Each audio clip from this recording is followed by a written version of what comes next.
Fabienne, thanks so much for joining me today. I really appreciate it. Yeah, I appreciate it too, David. Thank you for inviting me.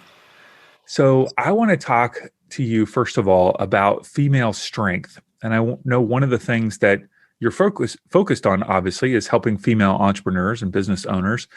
Why do you think that now, at this time in history, female strength, female leadership is needed kind of now in such a profound way?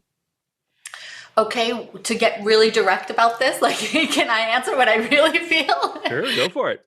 There has been for quite some time an abundance, perhaps even an overabundance of strong masculine energy in the world. Hmm. And I love everything that is masculine. I love men, but I think it's been a little lopsided. Hmm. And what I believe is necessary for just about everything in the world to get better is where we have more of that balance between masculine and feminine. Hmm. If you look at nature, everything that works is when you have the masculine and the feminine working together. You have the yin and the yang working together. And right now, I believe that we have a lot of yang energy uh, at work, and the energy of competing and of doing and of being busy and achievement is not balanced yet with collaboration and compassion and love and being energy and creativity. And this is the feminine energy. Everyone's got both. Now more than ever, the planet, business, politics needs more of that strong feminine energy just to balance things out. What are your Hmm. thoughts about that? Well, I think what's interesting is it seems like the message that I hear is that there are no differences between men and women. Like there's a Mhm. strong, I guess, culturally, at least here in the United States, like there's no difference between men and women, and like we all are equal, obviously equal in value. But I think that like then there's just no like anything a man could do, a woman can do better, which might be the case, but that's a song. Uh, uh, so what you're pointing out though is that there are uniquenesses. Like I'm hearing that I mean that's what you're bringing to the table is that there are uniquenesses in women more so that feminine energy and that we need that. So it's like rather than a woman trying to be more masculine in order to compete in a masculine world, what does it look like for a woman to be just embrace who she is in that femininity, and that is actually what we need. We don't need women to be more masculine. I don't know. Is that what you're saying? Yeah, I'd really like to go deeper into this and talk about polarity. Again, let's talk about nature. If what would happen to our planet if we were constantly in the sun, constantly in light? Yes. There would be destruction. Hmm. If we were constantly in the dark, nothing could grow. Right. I understand why women, including myself in the early days of my career, would put on the armor, the suit of the masculine, not just physically, but figuratively, is Hmm. because for the last 5,000, 6,500 years, the masculine has been rewarded. Hmm. Doing, achievement. And listen, I've achieved many things so far in my life. I am an achiever. So far, I like that. So So far. far, I've got other places to go, David. um, the thing is, if you understand that the feminine energy, and listen, I'm just not just talking about women. I have very close friends who are men who are creative and have we Yeah, all have feminine and masculine energy. of course. And they have some of that feminine energy as well. The we've suited up because that's what society has rewarded. Mm-hmm. And especially those of us who are achievement focused, who want to feel significant in our careers and want fulfillment and want to see what we're made of, we've had to put on this mask and shown up as not who we are 100% of the time. So for example, I'm powerful. I know this about myself, but I'm also emotive. And I choose the word emotive and not emotional because, of course, why do you have to be so emotional has been used as an insult. Right. So I really believe that when each of us can figure out, men too, because I believe that men have been oppressed just as much. Absolutely. To not show their feelings, to not be creative, to do, and armor up as well, because the masculine has been rewarded almost singularly. When we can all embrace more and celebrate more of the feminine and I don't mean girly, I mean time to rest and be creative and meditative and just collaborate and love and have compassion and empathy. When we do both, David, I believe that we can be successful, fulfilled, rested. How many of us in business, in life, or the mompreneurs, I am one, I know, we start at like 6:30 in the morning and breakfast and get dressed and make lunch and get the kids out the door, go straight to work, and then the minute they come home, dinner, bath, homework, you know the drill, right? And where is the downtime? Until we wear ourselves out. And we've got especially a bunch of women, although I will say men too, depleted, walking around like zombies, unfulfilled, wondering, is this all there is to life? Mm-hmm. I do. I really resonate with what you're saying in that, like, okay, yeah, Dave, you're saying allow that my femininity to be what, kind of leads the way in my life or business. But that's near impossible if I'm surrounded by a more masculine environment, especially if I don't own my own business and I can't set the tone or culture of my workplace. If I'm in a workplace culture that's dominated by that masculine energy, I do have to armor up, as you say, because it's like, otherwise I'm going to get just eaten up all day. So I definitely hear what you're saying. And it sounds like, I'm assuming by women starting their own businesses and setting the cultural environment, then that's what allows our environment in the world to shift. Is that one of the ways that you're proposing? Absolutely. There are many reasons why I believe all women should make their own money, and ideally lots of it. And self-employment being, even if it's a side hustle, even if you love being a stay-at-home mom, just having a little side hustle, whether it's your Arbonne or your, doTERRA or whatever it is, the sense of power, personal power that comes from having your own money is massively important for your confidence. But I'm not sure if either of us are aware of just how many women are in what I would call economic imprisonment. In the sense that when they don't make their own money, they are stuck in a toxic situation, whether it be a job, a home, a marriage, or worse. And they wouldn't even know what to do. And so I know that sounds grim, but for expression, I believe everyone's got a life's purpose and everyone has something to express.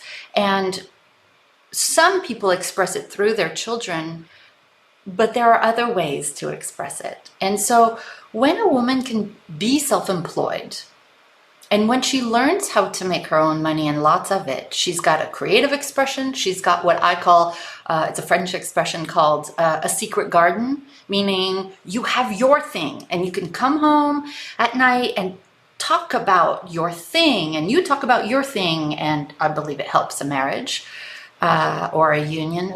I believe there's every great reason in the book for women to be self-employed. Mm-hmm. Yeah, that's beautiful. I think until recently, I would have thought that economic imprisonment was more in perhaps a lower or middle class, marriage or relationship, but I'm seeing it at all levels of economics.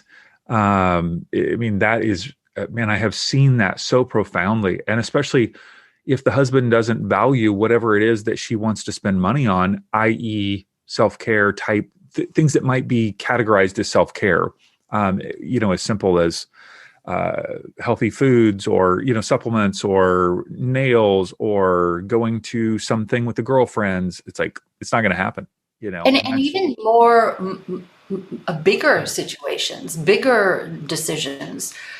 Traditionally, just about everywhere I know in the world, the one who makes the most money makes the final decision about things.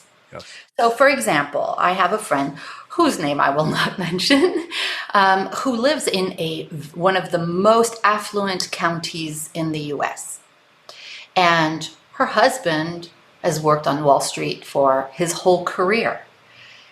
And she also had worked on Wall Street, all the degrees you can imagine. She's been a stay-at-home mom now to teenagers. She wants to start her own business. And he says now, listen, I just want to retire. I want us to travel. I want us to do all these things. So if you're going to do your little thing, can you just keep it little? Because now I've worked all this time. I've brought in the money. I've bought the 3 homes and the country club. Now I want to rest. So, and it's a very subtle message, but she deeply wants to open up her own business and make it work. But the pressure is strong. Mm-hmm. And what I've seen is that the man then also wants her to be at his beck and call, not to do things for him necessarily, but to be with him. Yes. Like, you know what I mean? Like, I want you to be with me whenever I want you to be with me. And I don't want you to have this computer open. I don't want you to be thinking about some other things. I just want to, and just. No, listen. I love men. I love the masculine, but it's really interesting. Now, men have pressure too. Men have the pressure to be masculine, to produce at all cost, work 70-hour weeks. There is an equal but opposite pressure on the masculine by the masculine. We could talk about this for a long time, but I am inviting all of us to see what it would look like to have a little bit more of that yin feminine energy, where the answer to how are you isn't, oh, I'm so busy. And that's a badge of honor, right? Where we can take time off and not have to produce while we're taking time off. The laptop at the beach, mommy will be right there after just one more email. That's not a vacation. Sure. I'm inviting mompreneurs to make their own money, but to shut it off. Not to go back to the computer after the kids are in bed. Not to, put the kids in the bath, shallow water, to then go sneak off to do those couple of emails during the weekend. It's. I don't know if this is helpful in any way. How is it possible though? Like, how is it possible if I, as a woman, I want to start my own business, or I am running my own business? Statistically, I have more responsibilities in the home than my partner, and I want to do both. I don't want to, like, how is that even possible? You're going, yeah, the kids just went to bed. Of course, this is my only time where I have quiet time to be able to focus and get work done.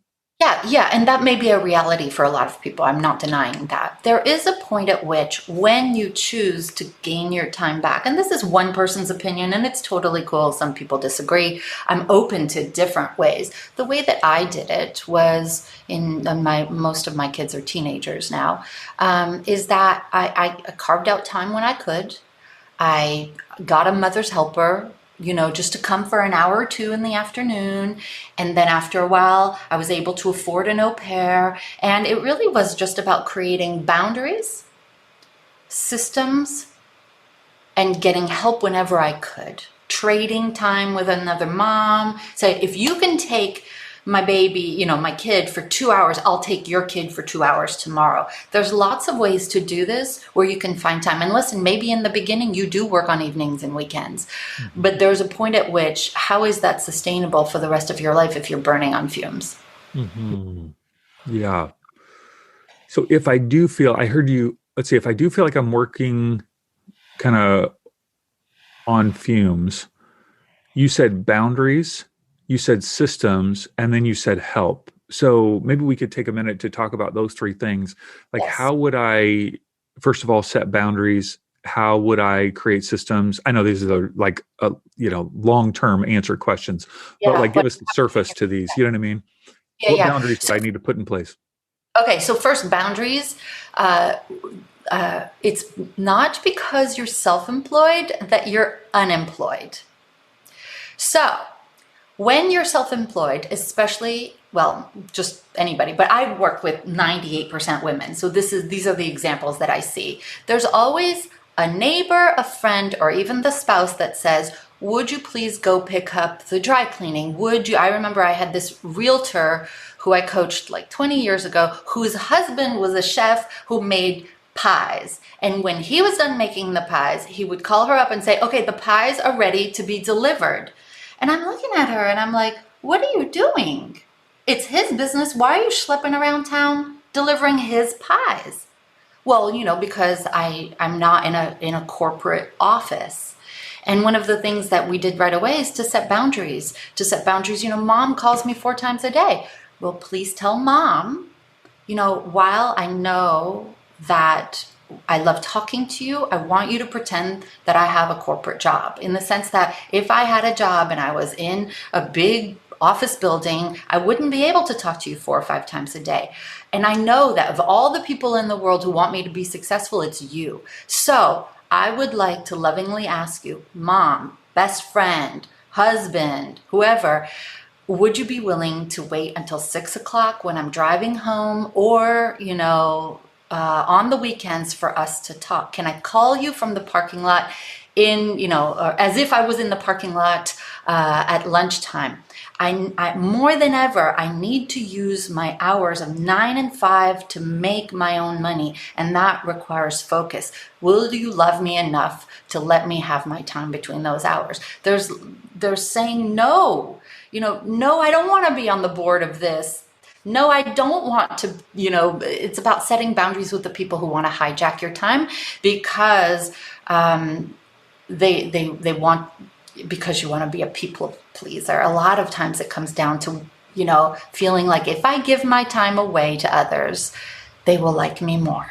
Mm-hmm. Church, synagogue, PTA, yay, all other that. organizations, the baseball team, the gymnastics thing, the dance team, all of those. Yeah. And you will constantly be having people ask for things, because we live in a volunteer-oriented culture, like with these types of activities, which is all good, but you don't have to say yes. I actually believe in putting, especially in the first few years of business, putting a pause button on anything that is not related to 2 things between the hours of 9 and 5 or 9 and 6 or whatever you create, you consider your work hours to be. If it's not being with clients or people who have paid you, then it's working on marketing activities so people will pay you. And those are really only about, especially in the first few years in business, for only 2 things I believe you should be working on during those prime hours. Even billing and things like that, move it to another time. At least give yourself 4 to 5 hours a day to market and then be with clients. Boundaries, boundaries, boundaries, even if it makes you not very popular with people. Yeah. Yeah. That's very hard. Some of my clients, that's very hard for them to hear. Those types of boundaries. Yeah. It's really hard. They need me. They want me. I've got to do this. I need more time, you know? Yeah. What happens, Dave, is then they do all this stuff for other people during the day. And then the kids come home and then they deal with the kids and all of that. And then there's no time to get their own needs met. So they've dealt with and they've resented some of the time that they gave, not necessarily to the kids, but to all the other people who hijacked their time.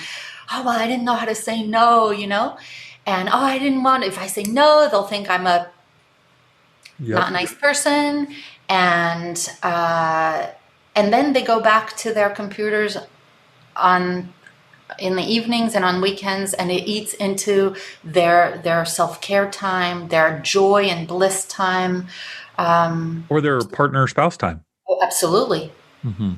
Marriages crumble because the spouse says, what about me? And then the spouse resents the business. We're talking about all the bad things, but this is real. This is real. So that's just boundaries. Okay, and let's talk about systems. Yeah, systems is where anything that's done more than once in your business or in your home per year needs a system around it. So a system in a business could be reduce, reuse, recycle marketing. You do like a podcast, right? You use that for video, you use that for audio, you get a transcript, you create articles from that, you take little memes and put them on social media. It's just you create a system so you're not generating as many things. Systems could be to have an operations manual so that once you set it up, you can have other people run it for you down the line. There's so many things that you can do to not be the one to generate everything all the time, which means you work less, but you have a bigger leverage. Mm-hmm. And systems at home could be you go shopping at, once a week, and you bag up all your food for a meal in a freezer bag, and that'll be Monday, labeled Monday and Tuesday and all that. In the morning, take it out. You put it either in the slow cooker or let it thaw I'm making stuff up, Dave, but this is real. Like when you have systems for laundry, systems for kids' lunches, systems even for kids' birthday presents. Like I used to buy one gift in bulk. So when Oliver, let's say, was 5, he was mostly invited to 5-year-old boy birthday parties. So I would buy 10 or 5 or 10 of the same type of gift, pre-wrap it, get the cards ahead of time, happy 5th birthday. And then it's not this night before, morning of, I'm going to a birthday party. Oh no, we have to go get a gift, just things. Were all his friends bummed though that they're all getting the same gift? Like, why did they give us the same gift? What a loser kid. Jeez, what the heck? It doesn't really, again, it's like, then that's an issue of what are they going to think about me? It really is. I mean, when you bring up that idea, I could hear tons of moms go, oh my gosh, like I would never do that. That's embarrassing. Yeah. So there's a point at which let's go into what the topic really is here. The topic is self-worth. When you can take care of your needs first, before you take care of pleasing people who you don't even know and you're not sure you even like. Why do I have to put my life on hold? I know this is super controversial. Why do I have to put my life on hold, have somebody hijack my time so they think better of me, but I don't even know them? And I will likely never see them again. And they're not going to be paying my bills or giving me self-satisfaction for years to come, where a business could do that. Indeed. Hmm. Okay, so that's boundaries, systems. Now, systems, I have people because I love systems, and I have people tell me all the time, well, I'm just not that kind of person. I just don't want to be restricted by a particular way to do that. And my family doesn't buy into that. My husband or my kids don't want to do things that way. They just leave stuff out, or they just do, I'm more of a go with the flow kind of person. Sure. Here's what I've taught for years, because I have a program that teaches leverage, how to get from multiple six figures to seven. And it's like we talk a lot about leveraging your systems and leveraging your time. And here's the deal. You can keep your time for yourself, or you can squander it for everybody else. And when I introduce the idea of systems, the majority of us who are self-employed are rebels. We are people who, just want to do things our way. That's why we became self-employed in the first place. And the first thing that comes out of their mouth is, oh no, I don't want to be that structured. I would feel like too imprisoned. And my answer back is, well, it sounds like you're pretty imprisoned in your life right now. Here's the deal. Systems actually give you freedom because of a few systems around, whether it's, at home, laundry, play dates, meals, lunches, gifts, all of the buying clothes, all of that. When you have that, you gain back several hours per day. Mm-hmm. When you set boundaries, you can gain back 20 plus hours per week. Yeah. Sometimes much more. And so I'd rather have systems and freedom to use those several hours per day or dozens of hours per week the way I want to. That is the new freedom. It's a freedom of choice of how you use your time. And when I explain it in that way, they're like, oh, yeah, okay, that makes sense. I'll embrace the systems mindset. Sure. I even love the way that Tim Ferriss, he's the author of the 4 Hour Work Week and all these deals. He talks about having kind of rules in life where he just sets his own rules. And he goes, I've just chosen that in this season of life, I'm not going to do blank. So like recently he talked about, he was doing a lot of angel investing for many years. And then he found that it just wasn't enjoyable for him. It was just stressful trying to figure out all the vetting process and then always wondering when he should get out or, investing. And he said, I'm just not investing anymore. Like that's just kind of my personal rule. Like I'm not doing more investing that requires me to make multiple decisions. So then when people would come to him with a possible investment opportunity, a young entrepreneur or someone, he could just easily say, right now, kind of a rule that I've made for myself is I'm not doing more investing. Then it becomes impersonal. It's not about that person. It's not saying no to that person. So I just love that perspective of making rules for yourself. You could choose you could call it a value. You could call it, whatever you want if you don't like that term rule. But so many times I think those decisions, the boundaries that you're talking about or the systems that you're talking about can feel like I'm making a judgment about that person. Like I can't help you and then it feels like a bad, if it's a rule for your life, it's not about that person then. Yeah. It's just something. In my book, I call it personal standards. There you go. It's a standard. So at first, you have to decide what's acceptable for you. Okay. And then you can set a boundary around it. So the way the book is called Embrace Your Magnificence, Get Out of Your Own Way and Live a Richer, Fuller, More Abundant Life. And I talk about making a list of what's no longer acceptable. And I looked at my life. You know what? It is not acceptable for anybody to raise their voice at me. It is not acceptable for anybody to hit me because in my past, that was a reality. It is not acceptable for anyone to continually be late for my appointments. It is not acceptable. And I know this sounds kind of harsh in the beginning, but you would be very surprised how many, especially women, allow things they do not find acceptable to happen. And of course, you train people how to treat you based on allowing and not doing anything about that. So when you can make your own list, same thing with work. It is not acceptable that my team makes things fall through the cracks. It is not acceptable that I receive a text from a client on my phone at 10 p.m. expecting an answer. I mean, I don't get that, but because I've set the boundaries before. Sure. But when you can make that list for yourself, Dave, then you can put it in your policies and procedures document of the client welcome letter.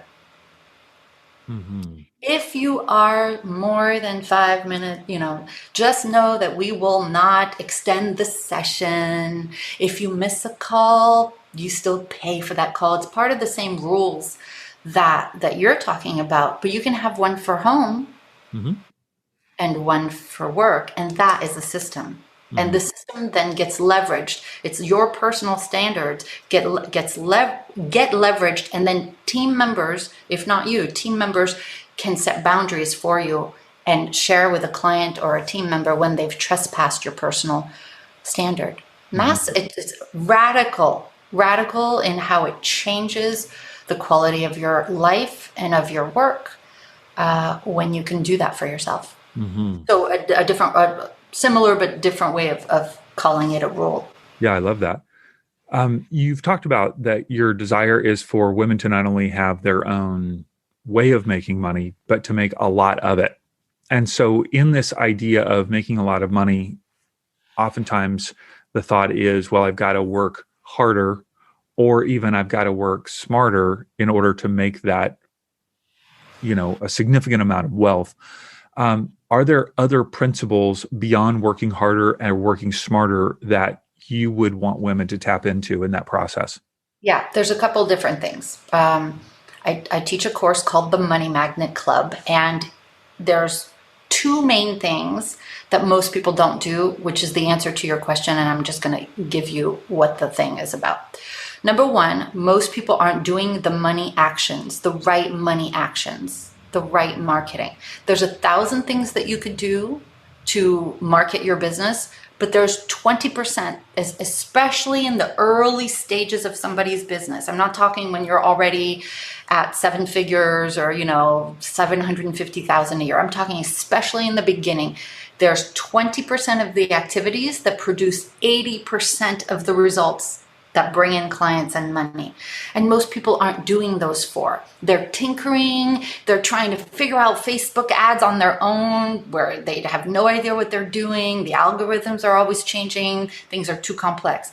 If you can just do very simple but effective and proven money actions, such as speaking, whether it's in person, for many of us that's not possible right now, but video, Zooms, live streams, Facebook Lives, like speaking, right? Content creation, adding value in the marketplace, referral marketing. Most people are on the receiving end of referrals, but they do nothing to generate them. And of course, writing, I mentioned content and things like that. There's just a handful of things that that produce bigger results than all that stuff that are keeping people busy. So if you do some of the money actions, but then it's also about the money mindset, right?